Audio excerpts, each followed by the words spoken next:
Imagine that you could like curse somebody and they would still say, you know what, here's a gift. And what God draws you in with is his love for you. Let's go, baby! Yeah! Let's go! I knew it.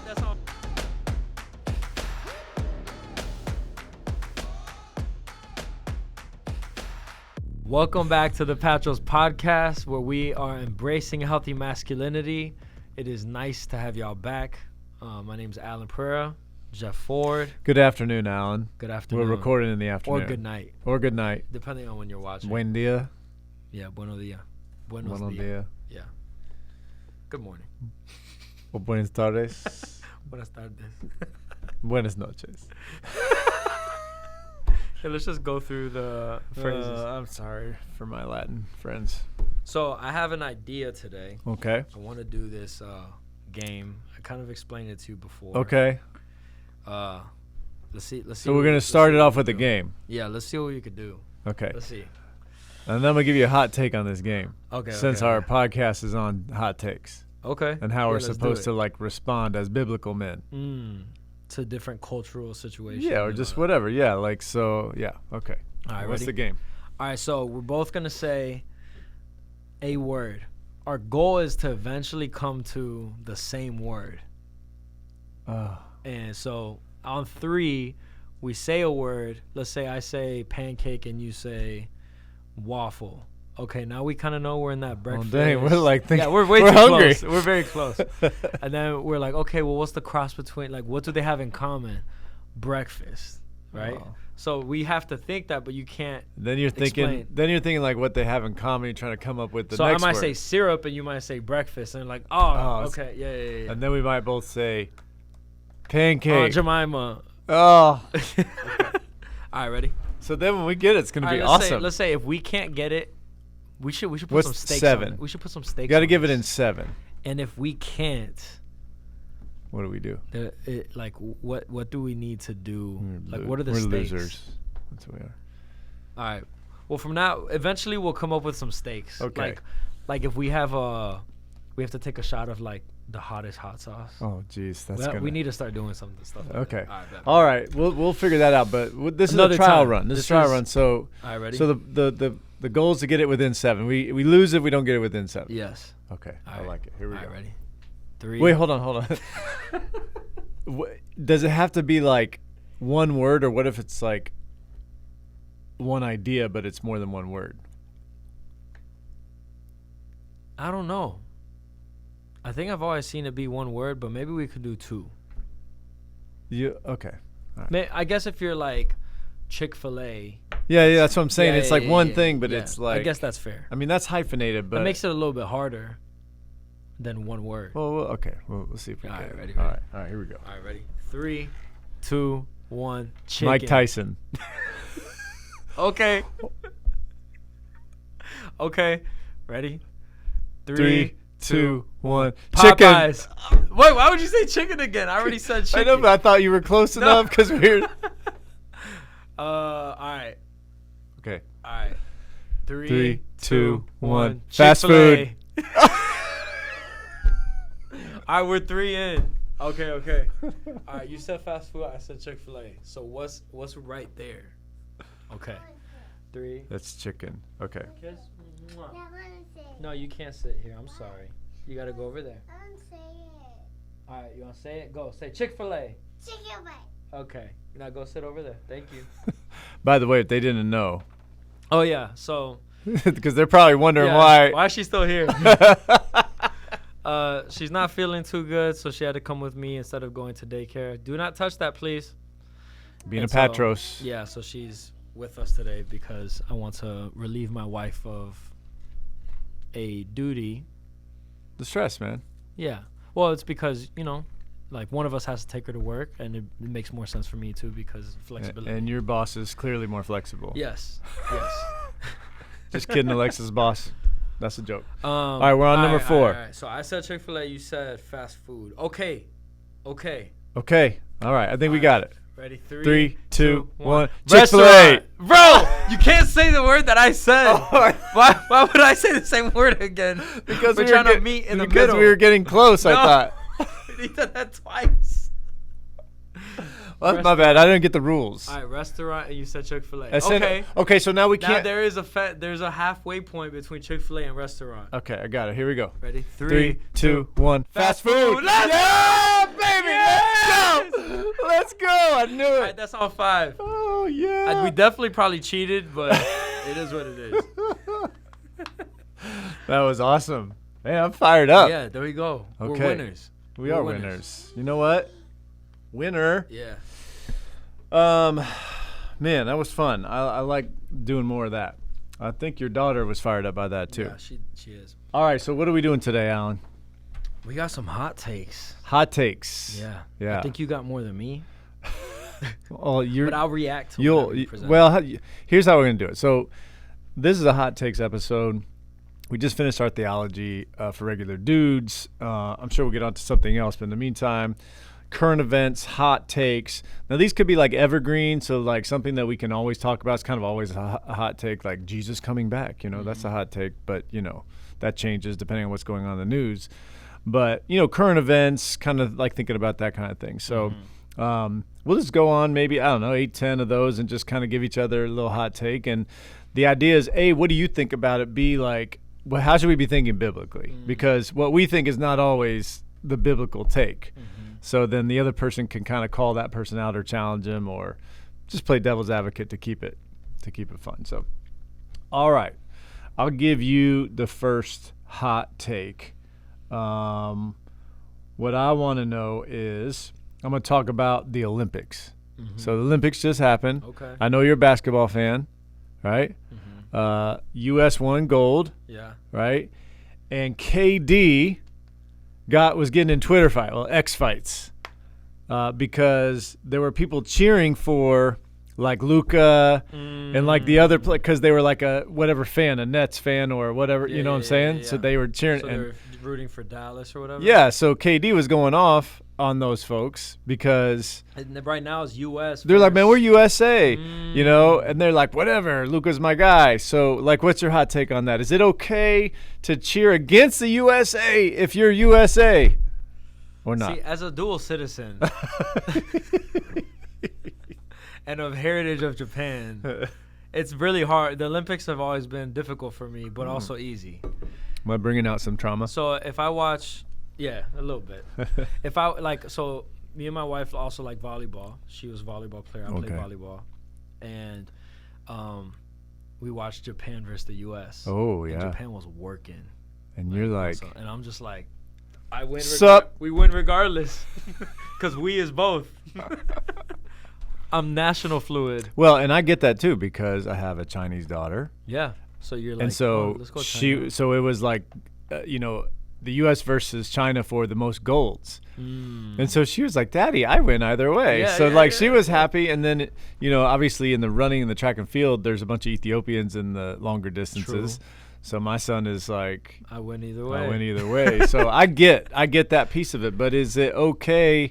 Now, if you're not from the places these Like, guys let's are say from, you're not from Slovenia or France or whatever, wherever. yeah, whatever, Serbia. Mm-hmm. That's where I would say you need to step in line Cheer and for cheer your team. for your dang team. Cheer for the USA. I personally think that, yes. I agree. Like, ultimately, if we're thinking biblically about this, I don't think it matters. Yeah, like, for sure. It's athletics. It's athletics. You could cheer for another team, but you know what? God has teams. He's got his team and everybody else. Yeah. So I think you should be Yeah, cheering so for if you your wanna team. cheer for the winning team, you cheer U.S. Yeah. Especially when it comes to basketball, Yes. right? Yes. Now, staying on the topics of Olympics, there was what's your overall take on the Olympics? Yeah, this year. It was annoying that some of the stuff was like a little political, with like not political, like Yeah, because the opening ceremony. Is that what you're talking about? You're in Europe, so you already know like it's a post-Christian, post-modern world, and so I think there's like it was a necessary evil in the sense of there was a little bit of uproar with people and like, hey, why is it that everybody always got to play with Jesus? Yeah. But then for me, I'm like, not that that's a good thing, but that's a telling thing. That the world's scared. They're scared of how good God is and how like powerful the message of Christianity So you're saying that that's why they do that? I personally think that there's like I believe that it's art, right? But it's Satan using people's desire to be like risky and push agendas, but it's really all like at enmity with God. It's never just like, hey, we want to actually be creative. Oh, I didn't see anything that's like, hey, we're just actually being creative. It was just very ideological. Oh, like I want to push. I mean, or at least what happens is, and what's sad is that the ideologies that you push end up taking away from the good art that some people might have put together. I don't know. Yeah, for me, the difficult thing is like you've got you got like God's world, you got the world. Like you have the two distinct and they're obvious. Like you know, as a Christian, I'm never surprised when somebody else does something to defame God. Of course they are. They don't love God, so why wouldn't they do that? Either knowingly or unknowingly. Yeah, he said they will hate you. They hated me too. Yeah, they hated me. Like we knew this was coming. Yeah. So I wasn't offended. Does that make sense? Yeah. I wasn't offended. Now, I felt bad for those people. And I know that like part of it they're saying, oh, it had to do with like the God. The Greek mythology. Yeah, it was like Greek mythology, what they were talking about. And I get that, like Odin or whoever the blue dude was trying. So I get part of that. But obviously and clearly the way they were depicting it, it was a mockery of the Last Supper as well. So they may have started with the Greek mythology and they're like, oh, hey, but look what this is going to be, you know, maybe they weren't though. Yeah. But my point is like, why would I be surprised at that? And so like, I wasn't offended in as much as saddened. Yeah. I felt badly for those people because I'm thinking, and I was listening to the guy who like designed it all and stuff. And he clearly doesn't know the Lord. He doesn't know God. So for me, I was sad that someone would be so far from God that they would do something that, really was probably highly offensive. But I would not have been somebody to jump on social media and say, oh, this, that, and the third. That's just not me. Now, if someone did that, and they felt convicted about it, like, hey, we need to stand for truth, we need to stand for whatever. Like our guy Jack Brewer, all power, like more power to him. Not all power, more power to him. And so I didn't care either way, and biblically I think either way could work. I don't know, what do you think? Like either response could work? Yeah, I think you have to. It's something that you have to be careful about because a lot of people will use conviction to just do what they actually just want to do. To just be a... Yeah.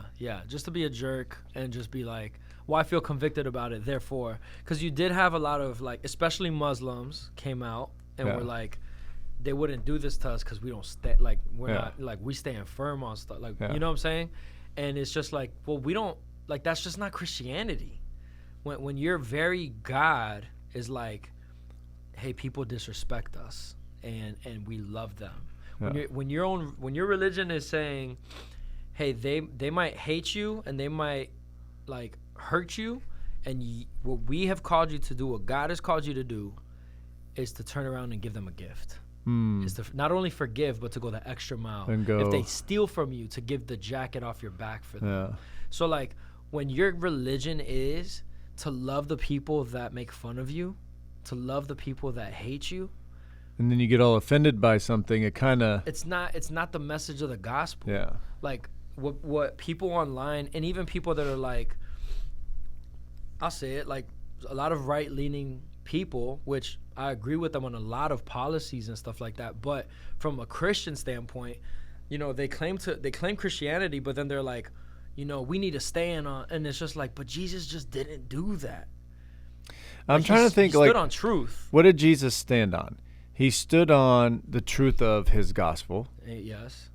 He called people to repentance. He called people but who is he calling? He called everybody to repentance. But if you look in the scriptures, the people that he most called to repentance were the religious leaders, the power brokers. Yeah, that were distorting the image of God. That were distorting the gospel. So he really would hold to the fire the people that have the truth and distort it, and then the versus people those that who don't didn't have the truth at all. He would call to repentance too. He would say, "Go and sin no more." Right. But he would relate with them. He would have like a relational conversation. So yeah, I think that I don't think it's wrong for people to say like, "Hey, look, that's not good truth. That is ungodly. That is sinful." I think that that's helpful. I think it's a necessary thing. But where people are like, "Christians, y'all need to stand up for yourself more." I'm like, Jesus died on a cross. I know. He didn't stand up for himself. And doesn't the rebuke come better from a friend? You know, I think about the proverb that, you know, kisses from an enemy are a lot worse than wounds from a friend, right? Like, I think it's the opposite. Wounds from a friend are better than kisses from an enemy. Yeah. But like that whole idea that if I'm going to receive a rebuke, when I receive it from a friend or someone who I know loves me in relationship, that's an effective place. But to receive a rebuke that's public to the masses, I don't know. And I'm not saying that Jesus doesn't rebuke; he does. Yeah. But in this particular context, I don't know. For me, I thought that was, yes, of course they're going to act like that. If you don't know God, of course you're going to act like that. Why wouldn't you act like that? So I think it's okay to say it. I guess it's all about how you say it. I mean, a one-way communication on social media just seems to me a poor venue. Because usually you're preaching to the choir, and the people who don't understand you are still not going to understand you after you've rebuked them. Yeah. I think it's necessary for like, okay, a public lie or a public distortion of God's image bearers is being presented. And so I don't think it's wrong. Like, I follow a lot of people that spoke up, and I appreciated that they said something because there is a counter to the lies being spread, right? Yeah. So like, it's okay to live this type of lifestyle, and they're like, no, it's not, you know? But then I'm like, okay, and can we communicate that in love? Can we be gracious? And then can we like not bow to the fact that people are like, you guys need to be more aggressive as Christians because you need people to respect you. And it's like, Jesus just didn't model that for us. No, that would definitely not be it. Yeah. And God says, like, vengeance is the Lord's. Like, no one will mock his name. Yeah. So let him stand up for himself. Yeah, like if someone were to say, hey, this happened, and obviously, you know, it as a Christian, you know, it is mocking, you know, the thing that we hold very dear. But at the same time, like, my response is not to be hateful towards them or to say, oh, I need to stand up against that. My response is, man, Jesus loves you. And you know, what you did, I think is sinful, and I think it's opposed to what God will want. And I just want you to know that the message of hope is that all you have to do is go to him, and he'll reveal that to you. Yeah. Like, that's the message of hope, is that even though you did that and it, I believe, offends him, he still is inviting you into relationship with him. Imagine that you could like curse somebody and they would still say, you know what, here's a gift. Yeah. Like what you were saying earlier, let me come and shower you a gift even though you've done this to me. Now you're speaking out in a way that I think is like totally attractive, because I'm like, holy smokes, man, I just cursed this person's God. That will turn, and they're telling me that I'm like, that would cause me to look inward. Yeah. You know, like I would think I would be looking inward. Well, like right here, what is it? Romans 2:4. Oh, you need a kiss? All right, go over there, please. Oh, and a hug. She's going to double down. Thank you. Thank you for listening, too. Romans 2:4. Or do you despise the riches of his kindness, restraint, and patience, not recognizing that God's kindness is intended to lead you to repentance? Yeah. That the loving kindness of God is what leads slow you to anger. Yeah. Yes. And so when we listen to other religions that are saying, hey, Christians, they wouldn't do it to us Muslims because they're scared. We bring the sword. Yeah, because we're going to throw the hammer down.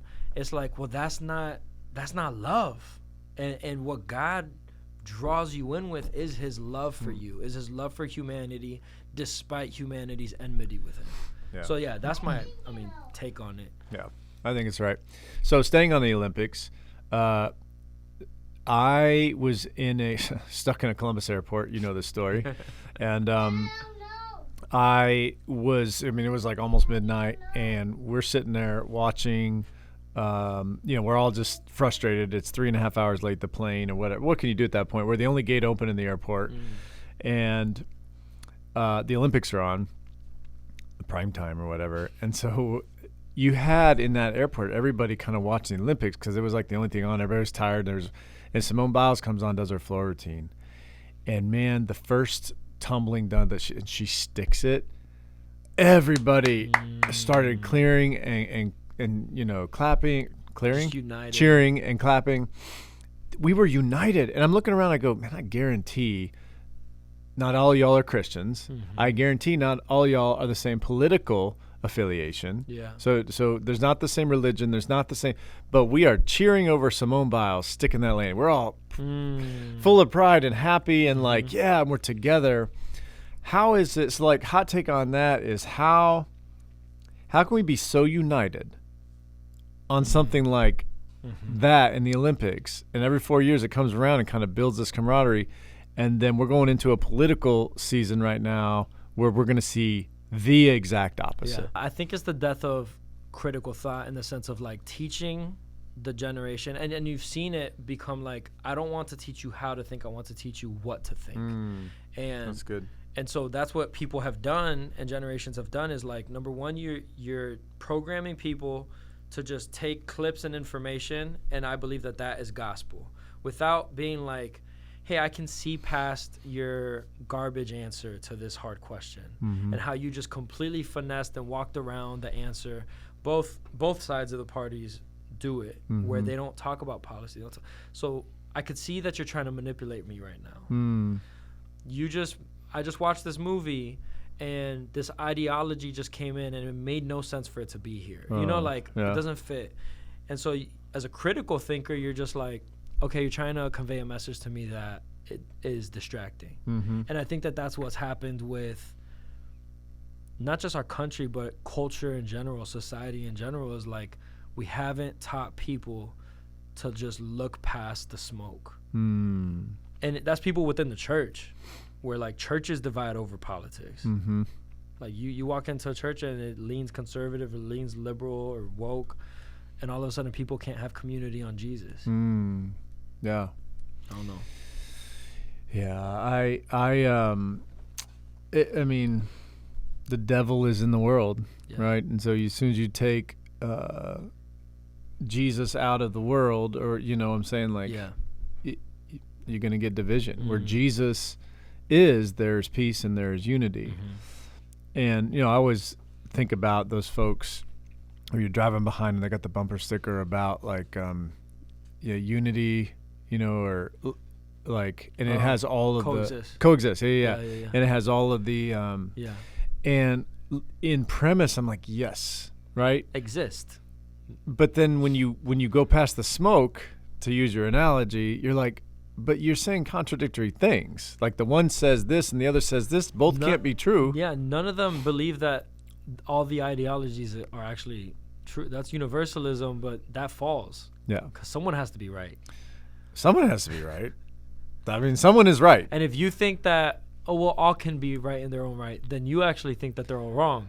Yeah, and that's what I'm saying, like the critical thinking path. So, it's just without Christ, we're going to be, a bunch of, ununified and divided people. And I guess the sad part about me, and let's just keep it on the politics just for a second. Recently within the last month, we had the former President Trump was an assassination attempt. Yeah, he got an ear pierced. That's one way to put it. Yeah, that's so the algorithm doesn't pick up on. So there was this piece. So, what's your hot take on the responses? Oh my God! Because I saw responses from both sides that were, I thought, quite frankly, embarrassing. Yeah.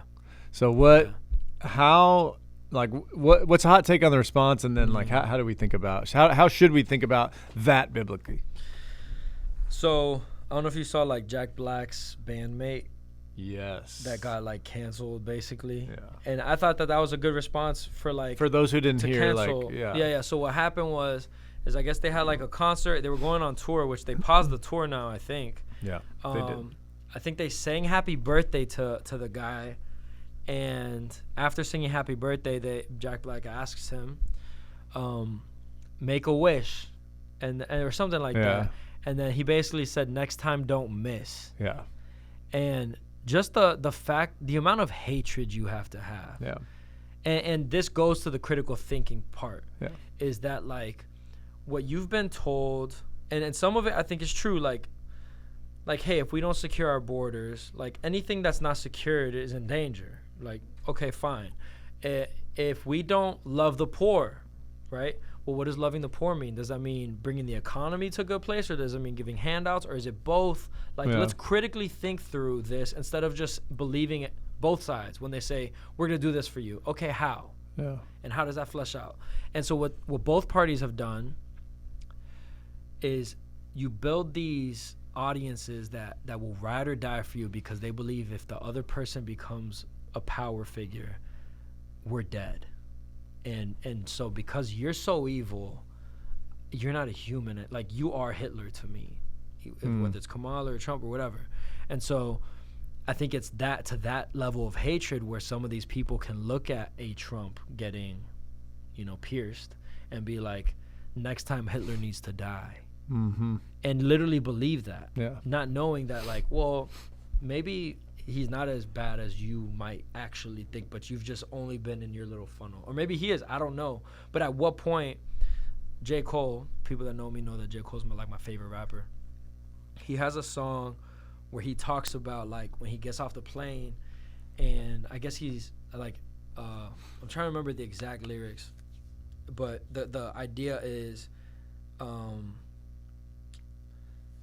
he saw someone, I think LeBron hit a basket at the buzzer, and then they had on the news channel just announced that Osama bin Laden got killed. And then he said that he saw women high-five each other, old women high-five each other. And then he goes, for real? I thought this was thou shalt not kill. So he's like, y'all are, and obviously, like, I believe in justice. I think you should, like, if someone's out here killing people and terrorizing, but the thought of, like, regardless of justice being had, the fact that you're celebrating a soul that has now gone to hell, like, that's weird to me. Like, y'all are like, this should still be weighty to you that someone was so lost that they were so evil, but why are y'all celebrating, like, oh, we don't care about that? And I think that that's what Christians need to learn is, like, how do we hold that intention where it's like, yes, I completely disagree with you as a human, and I think that you are evil, and I think that you are a detriment to society, but I see the imago Dei in you. Yeah. You know? Yeah. And that's Jesus. Jesus is being nailed on a cross, and his words are, God, forgive them, for they know not what they do. Yeah.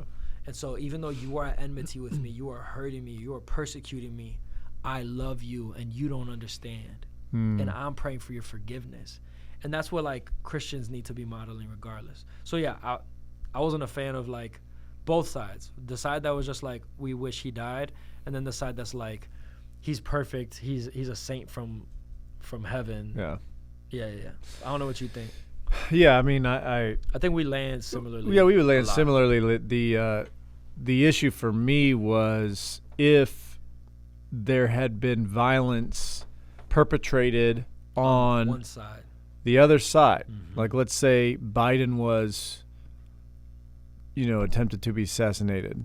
Trump will be detained for, like, inciting violence by saying a phrase at one point in the last 4 years or something. Yeah, and what would the response have been from the right on that? So I think it's like, the proper response is that we don't take another person's life because we disagree with them. That's not what we do. That's not the way of love. That's not practicing the way of Jesus. We talk about things. We can get upset about things, but we don't denigrate, to your point, the imago Dei. The image of God in that person is still there, regardless of what they believe. That's why Jesus, he met with tax collectors. He met with sinners, prostitutes, cheats, liars. He hung out with them, and the Pharisees just could not get over it. And I get, like, you got your crowd and you run with your crowd. I mean, there's people I do life with because we identify with a lot of the same similar interests, and that's just easier. But there is also there's also a time to engage those with whom you disagree. And the political discourse, and I've got friends, I'm thinking of them right now. They probably know who they are, who just are so, in my opinion, blinded by Trump. And I would say an inordinate amount of praise to the point that it borders on worship and idolatry. I mean, cult very, following. yeah. And listen, I have certain like policies that I believe in, right? And that's going to govern my vote. Like the states having decisions over certain topics like abortion versus the federal government. Yeah, I mean, I have a morality from Christ that dictates, policy, because all of our policies are just a reflection of our morality. Yeah. People say, oh, politics and morality are two different things. No, they're not. Your politics are a reflection of your morality. Yeah.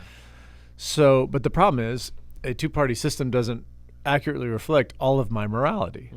So you do have to make a choice, or listen, I mean, hot take, I've voted third party, and I'm not ashamed to say that I voted third party because just being very dissatisfied with the political system. I'm not endorsing someone else if I voted third party. If you say I'm throwing my vote away. No, I'm not. I'm saying I'm dissatisfied. You're saying if enough of us would throw our vote away, it wouldn't be a throwaway. It wouldn't be a throwaway. Yeah. But because we are so enamored with power, and listen, I'm conservative. Like generally speaking, I'm morally conservative. I'm fiscally conservative. Like that's generally where I'm going to fall. But the idea that we would the idea that we would be excited about somebody dying is insane. It's crazy to me, and it has no place. No place with a hug and a kiss. What we need are hugs and kisses in our political discourse, right? Yeah, right. All right, one hug. No. Your hug and your kiss. All right, go. No, we're gonna listen. This is two. All right, AP, what you got a hot take for me? It shouldn't be political, and that's what I hate is that politics has taken the driver's seat on moral topics. Like they've like stripped the morality of it and said like, if you believe this, you're with this party. And it's like, no, I believe that just as a human, this is a fact. So I don't believe that we function as if abortion is murder. I think that we believe it, but I don't believe that we function as if it is, because then the conversation that we're just having of like, what would we do if we physically saw people sacrificing their children, like in real life, like real time, physical, out of the womb, physically sacrificing them? How up in arms would people be versus how tamed we are when having the conversations that we do? So you're saying, I question how much we like are consistent with when you say we, are you talking about humanity in general, or are you Pro-life. talking about the pro-life? Pro-life. As someone that's pro-life, like that's been a struggle and conviction of mine, is that I don't think that we are like consistent in behavior as far as we are consistent as in ideology. Well, Like if you knew in your local area 200 children were about to be slaughtered, physical children that are alive, like out of the womb, I believe all are alive, but out of the womb are about to be slaughtered, what would we do? And then why don't we do more? So this is man, you're wading into the deep end now. I have to cut some of this out later. Yeah, we don't have to go into it, but it's... Well, no, I mean, people want to know how to think about this. Yeah. And so I think let's just be clear about what the Bible says. Okay, Psalm 139 says that we are fearfully and wonderfully made, that God knows us from our mother's womb. Jeremiah, he said, like, I picked you from your mother's womb. So there is very much a personhood aspect in the scriptures about a baby inside of a womb. And there are other verses that we could come up with. But go read Psalm 139. You don't believe me? Read Psalm 139, Jeremiah 1. If you go read these verses, you'll see clearly God values, like there is life. Like there's a knowing, which is, it means like, I know your personality. It's not talking about your physical body even. I think it's like, I know you intimately. Like, I know your personality. I know who I'm creating you to be. I am knitting you together because I have a purpose for your life. You're going to do something for me. And you may come out of the womb disformed. You may come out of the womb with genetic mutations. You may come out of the womb as a result of rape. Right? And if I'm God, like, just if we can separate our emotions from this for just 2 seconds and go, okay, take yourself in God's position. You have allowed evil to happen. For whatever reason, you have allowed evil to happen, but so that your name might be made great. But your image is on every being that is created. And you are fashioning each of those, because the Bible says, like, I'm fashioning you in the mother's womb. So even with that mutation, which is not as I had intended to be, but because of sin, mutations have entered into the world.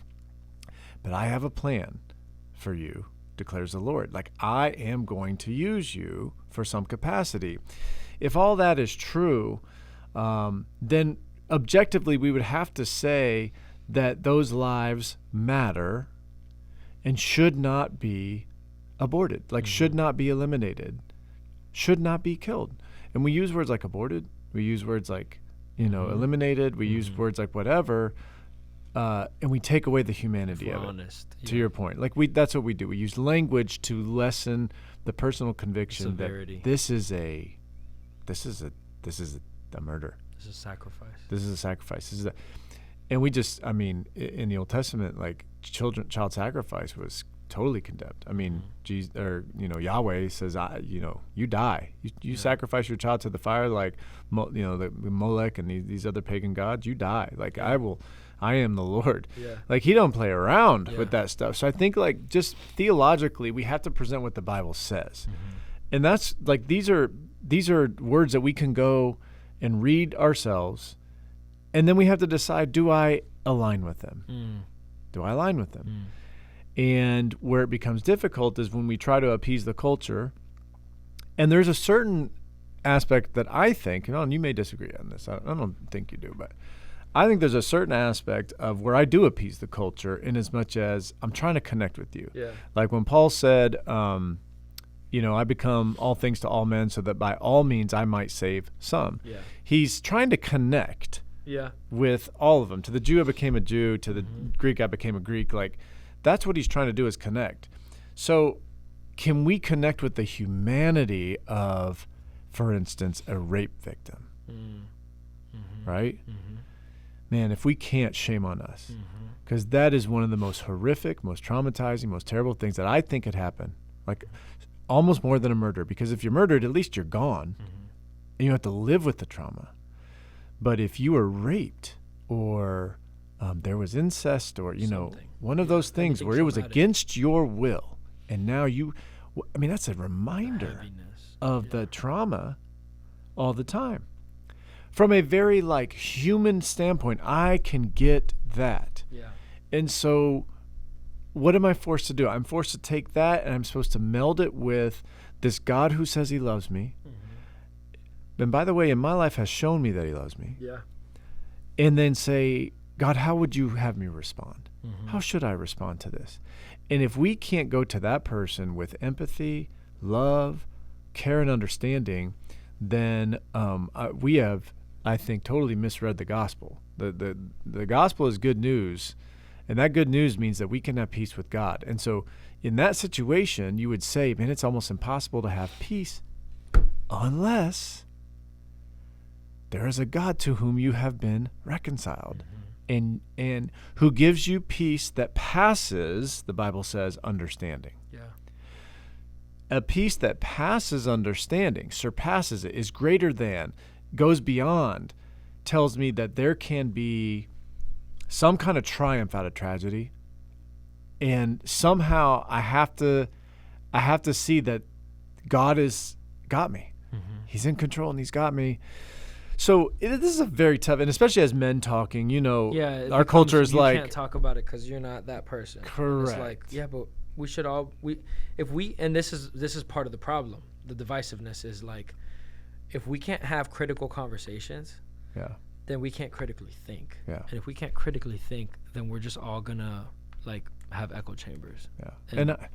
And I would love to, like, I would love to have these conversations more. I think like with somebody going through that. Yeah. Or with somebody who has had that happen to them or whatever. Mm-hmm. The issue is because it has become so politicized, because you said earlier, like if there were 200 babies that were going to be, sacrificed today in the city that you live, what would you do about it? Like if there was like an actual, like there's an altar yeah, and they're just going to be one after the one coming up, like would you run there to stop it? You kind of would like to think yes. Like if I heard about this going on. But the law, and here's the difference, right? The law of the land everywhere is in defense of that out of the womb child. So therefore, it's easier for us to say, yeah, we'll do something because self-defense or defending a human, Yeah. But when the law of the land says, no, they're allowed to, it gets hard. But then like what's the response? Or like what's what the do you do though? Yeah, and I think that this is why it's hard to be consistent, is because what's the effectiveness, right? If I do anything to, and this is like for everybody to know, this is not to incite violence. There's none of that stuff. It's just to have the conversation of like, again, critically thinking through what do we believe? Do I honestly believe that? How much do I believe that? And then what do I do with what I believe? And I think that your effectiveness, if you were to do anything radical, would be, okay, now you're in jail and there's no effect now. And so like how you just go to policy, how you run for office or vote, like people just aren't as involved. And we don't like politics, but like how much more should we be involved? Because I don't think people understand the gravity, and I haven't always understood the gravity of how much of a say we have when we come together. Yeah, I mean, I think it's a good point in terms of engagement around this. I mean, where we're at here in Florida, there's an Amendment 4, which is coming up, and it's really, if it passes, essentially going to make abortion constitutional. And, I would say that no, it should not be constitutional. But, like, even if you're listening to this and you hear that, you immediately are canceling me or thinking I'm a zealot or a radical or anything like that. I'm like, no, I have a conviction. Why don't we talk about the conviction? I think that's where the what we say we believe could be translated into action more, is how can I develop relationships with people who don't agree with me and have these conversations? And can we do it in a way in which we're not going to cancel either? And I've been around folks where it's like, if you don't agree with them, they will not even talk to you. Yeah. And I would say more than anything, my hot take is don't be that person, because that stifles discussion. And if you're a Christian, it stifles your witness and your ambassadorship. Jesus says, or Paul said that we're ambassadors, right? In 2 Corinthians 5, we're ambassadors. We're to represent him on earth. And I didn't see him ever going, I'm going to cancel you.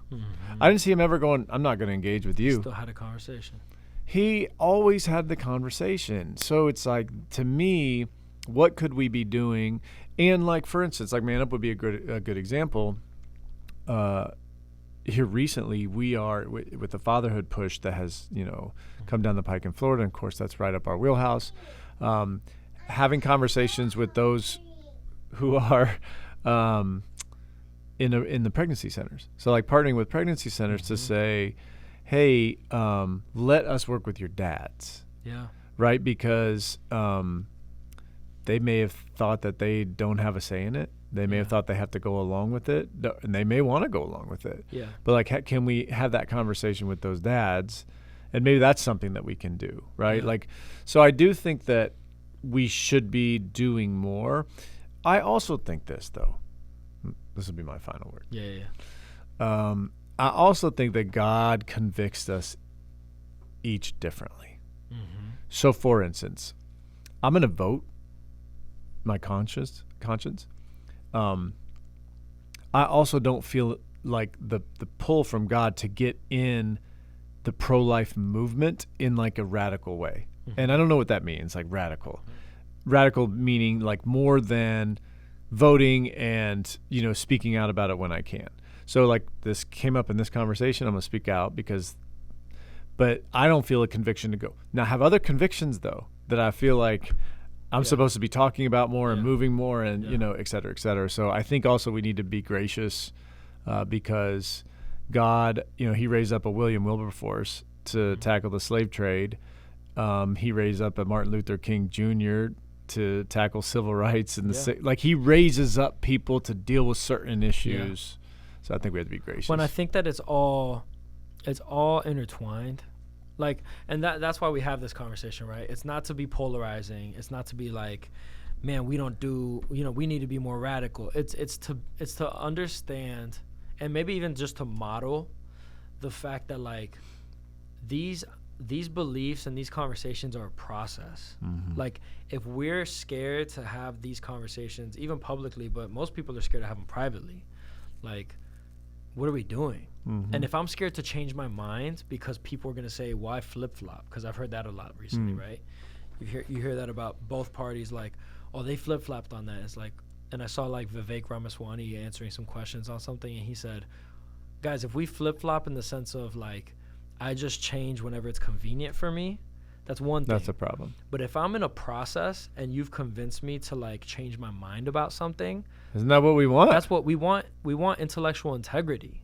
Like I want to be able to say, no, I did believe that, and then I was presented this, and I'm willing to change my mind. Yeah. And so, even with like this whole topic, like Man Up and Go, I would say is involved in the pro-life fight, because fathers being involved in the home in a healthy way engages women. It creates a flourishing and healthy environment for women and children.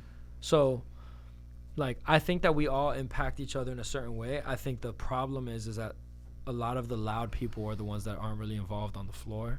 And that we on the floor need to not allow them to make us divide, and rather be like, hey, we might not agree. I had a conversation with somebody recently, like, we might not agree on systemic racism, but we both care about Black and brown families. Yeah, bet. So we're both gonna get to work together. Yeah. Okay, let's do it. Yeah.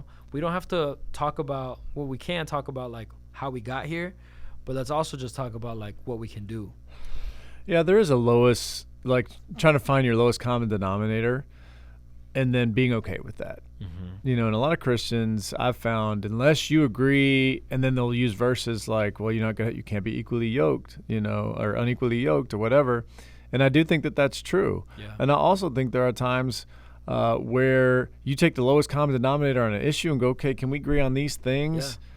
Then let's try to make a difference, because this thing that we're trying to make a difference on may not have anything to do with like the eternal salvation of those souls, but it does keep those souls alive, or it does give those souls more a capacity to function in the Imago Dei. So it's like, let's move forward on that, and that way then my message of hope, my message of the gospel, I can take further with them. Yeah. But let's all agree that human trafficking is wrong. Yeah. Can we just agree on that? Yeah, that's boom, point blank. So like middle ground. I don't know anybody, and I watched this thing. There was a very someone's like, I think this is because Super Bowl. I think it's because this. And we're like, okay, regardless of what we think it's wrong. Let's do something about it. What can we do about it? Yeah. And there's a Tim Tebow Foundation video. Have you seen this in your feed? That it's like, hey, this is a graphic thing, right? Oh, I think I actually have. You seen this? Yeah, and like they say, but we're shining a light on human trafficking. And, at Man Up, we work with so many kids. Like literally, we have kids that I personally know in our program that have been trafficked. Yeah. And have told us about it. So we know that it exists. We know what predators are doing. They're circling these group homes of these girls. We know what's going on. Up to 90% of some of the kids, in some of the studies will say that it's between 60 and 90%, depending on the study, of kids who have been trafficked have spent time in foster care, because it's just so easy. So you're talking about fatherless kids are one of the easiest targets. They got a big old red X on their back because they just scream, I have daddy issues. There's like no barrier. I don't know what it means to have a father, and so I'm craving that. And if you're a male and you're showing me attention, like I'm gonna be, subject to that. And for the male, it's like there's no gatekeeper. No gatekeeper, correct. And that's really when we're talking to guys. Like that's it. And so what on this Tim Tebow ad, it's like a 2-minute ad. You can find it in your feed. I'm sure it's on their website as well. But they show a text exchange between two perps. And essentially, what they say is like, these are people that you see every day. Mm-hmm. These are married men. Mm-hmm. These are men with families. Mm-hmm. These are normal people, quote unquote. And the text exchange was just like, it would make your stomach curdle. Like you would be sick. Mm. And they were like, we're sorry to show this to you, but this is what's going on. You need to know the reality. You need to know what's going on. Yeah. And so when we are feeding into the pornography industry like men do, when we feed into just any of that, like the sex industry at all, we are purveying child trafficking. Yeah. Because no one wakes up at 13, 14 years old and says, hey, I'd love to molest a kid. Yeah. I'd love to traffic a kid. Like that just doesn't happen. Yeah.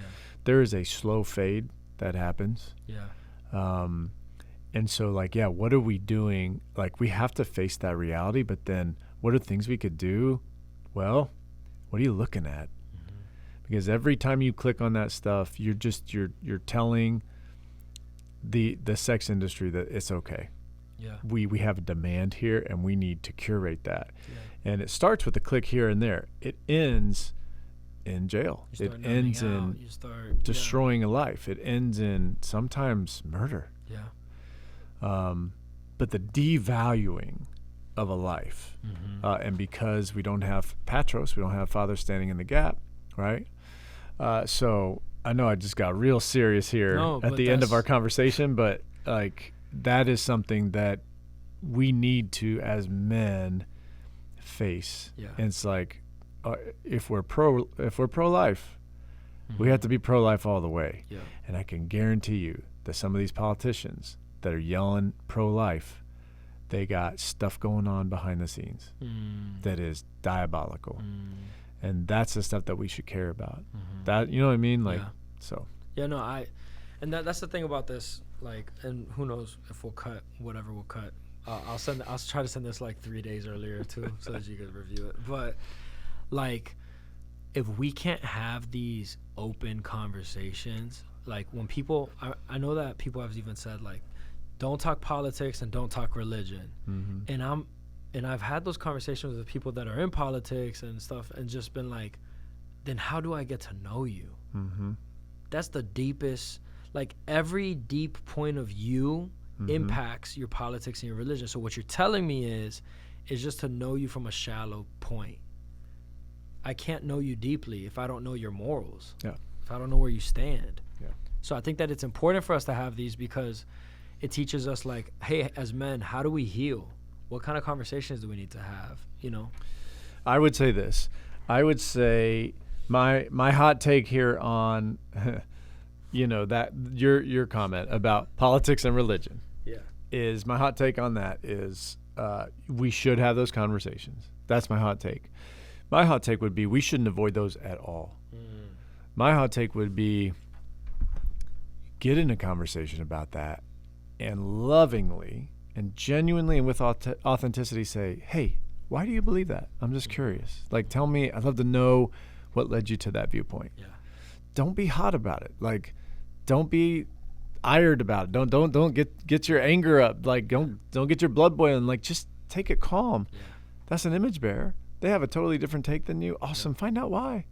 And then, like, if you earn that trust and they want to know why you believe it, but don't feel like you have to say it.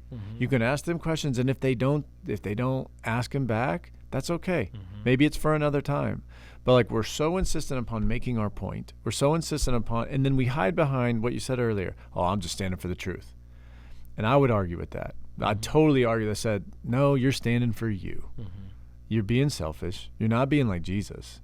Yes, Jesus said, go and sin no more, but he always earned the right to speak. And if you haven't earned the right to speak in someone's, in a relationship, then it's not going to be effective. Yeah. It's just not. Like, I think everyone's entitled to their own opinion, but as far as your opinion carrying weight, your opinion mattering. Yeah, for it to carry weight to me, I'm like, but what do you do? If you do nothing and you just have an opinion, you have all these bloviations. Yeah, that's fine. We can have those conversations. But if you're out here like, on social media giving all your opinions and you do nothing, my question is like, I don't know, bro. I get you on that. I can't argue that. Yeah. I mean, come on. If you're not doing the thing, it's biblical. Yeah. Right? James said, like, faith without works is dead. Yeah. If, your speech should match your action. I'll listen to somebody I disagree with more than someone I agree with if that person I disagree with is doing something. Man, I love talking to someone who doesn't agree with me. Yeah. Because that means it's an interesting conversation. Yeah. If we agree on everything, it's kind of like, well, where do we go from here? And one of the things that, and you know this, our COO at Man Up, Stephanie and I, like Allan one time described it as King Kong and Godzilla. Well, because we have people in the office that hate tension and hate conflict. And then whenever Stephanie got hired, it was like, and it's not actual like tension and conflict. It's like, but for the people that don't do conflict, they're like, that are in the room. Yeah, they're literally like, this is a lot. And I'm just sitting there like with popcorn. Just like, I love this. But the other people, they got popcorn and Yeah. going, settle in. This is going to be a great debate. But one of the things about Stephanie and I that we do totally agree on is that if you can show us evidence to the contrary, we want to be right. So like we have a desire to be right. And so if we're on the wrong side, we don't like that. So if you show me that I'm wrong, I'm like, shoot, I got to change my mind. But you need to present that evidence. But you have to present the evidence. And if someone is presenting a talk, they ain't doing the walk, it's going to be very difficult to convince me. And that's what, when you're saying that's what I'm thinking. It's like, if you're not walking the walk, bro, we can, I could name several friends right now that they do a lot of this, a lot of talk on, especially on political stuff. They are not in the community doing anything. Yeah. And I'm just like, bro, I agree with you. And you're ineffective completely. So to your point, it doesn't carry any weight. Yeah. The opinion doesn't carry. You're entitled to the opinion. And we ask that question everywhere except for people do ask it in politics. Like, okay, but what have you done? Yeah. Yeah. For sure. We didn't mean for this one to become political, but I feel like just with we're in a political season. Yeah, it's probably just natural. We need to get on some politicians. I would love to have who disagree with each other. Yeah, that'd be fun. And we just kind of walk away. Yeah, light the fuse. We just go ahead and put the grenade. We would never do that to our guests. We would be thoughtful and yes, and very respectful. Yeah. And make sure that you guys we'll mediate. I think we're good mediators. We'll make sure that you just get a little burned. It won't be like a big explosion. Yeah, just enough for it to be like, this was good. Just a little fire. Just a little fire. All right, well, thank you guys so much for joining us on this episode of the Patros Podcast, where we are doing our best to embrace healthy masculinity. Have a good one, and we'll see you on the next episode.